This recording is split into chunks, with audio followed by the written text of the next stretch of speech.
आर्या, अनिकेत और मीरा की साहसिक यात्रा के बाद परछाई वाला घर अब एक सामान्य मकान की तरह हो गया था। गांव के लोग अब उस घर के पास बिना किसी डर के जाते थे। लेकिन इसका रहस्य पूरी तरह सुलझा नहीं था। एक दिन आर्या को गांव की पुरानी लाइब्रेरी में एक और प्राचीन किताब मिली। किताब की हालत बहुत खराब थी, लेकिन उसमें कुछ ऐसी जानकारियां थीं जो उनके पिछले अनुभवों से जुड़ी थीं। किताब में एक रहस्यमय संकेत था जो उस खजाने की ओर इशारा कर रहा था, जिसे उन्होंने पहले नहीं खोजा था। आर्या ने अनिकेत और मीरा को इस बारे में बताया। तीनों ने फिर से उस घर में जाने का फैसला किया ताकि वे इस नए रहस्य की तह तक पहुंच सकें। इसका दूसरा भाग अब शुरू हो रहा था। उस रात जब आसमान में चांदनी फैली हुई थी, तीनों दोस्त फिर से घर के अंदर दाखिल हुए।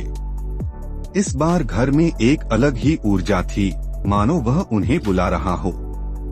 वे धीरे धीरे घर के हर कोने को खोजने लगे। अचानक मीरा को दीवार पर एक खास निशान दिखा। उसने उसे छुआ और दीवार का एक हिस्सा खुल गया। उनके सामने एक गुप्त दरवाजा था। इसमें यह मोड़ बेहद रोमांचक था। दरवाजा खुलते ही उन्होंने सामने एक लंबी सुरंग देखी। सुरंग के अंदर अंधेरा था, लेकिन उन्होंने अपनी टॉर्च की रोशनी में आगे बढ़ने का फैसला किया।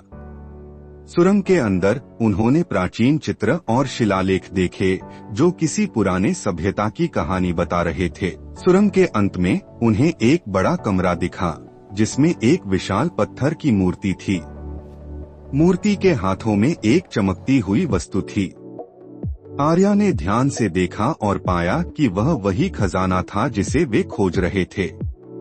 लेकिन मूर्ति पर एक चेतावनी भी लिखी थी जो कह रही थी कि खजाने को छूने से पहले उन्हें सत्य का सामना करना होगा। अनिकेत ने सुझाव दिया कि उन्हें मूर्ति के चारों ओर खुदाई करनी चाहिए। खुदाई करते हुए उन्हें कुछ और प्राचीन वस्त्र और शिलालेख मिले जो इस खजाने की सच्चाई बताते थे। उन शिलालेखों में लिखा था कि यह खजाना गांव की खुशहाली के लिए था, लेकिन इसे पाने के लिए उन्हें अपने स्वार्थ से ऊपर उठना होगा। इसमें अब एक नया मोड़ आया। आर्या ने खजाने को छूने से पहले अपने दोस्तों से सलाह ली।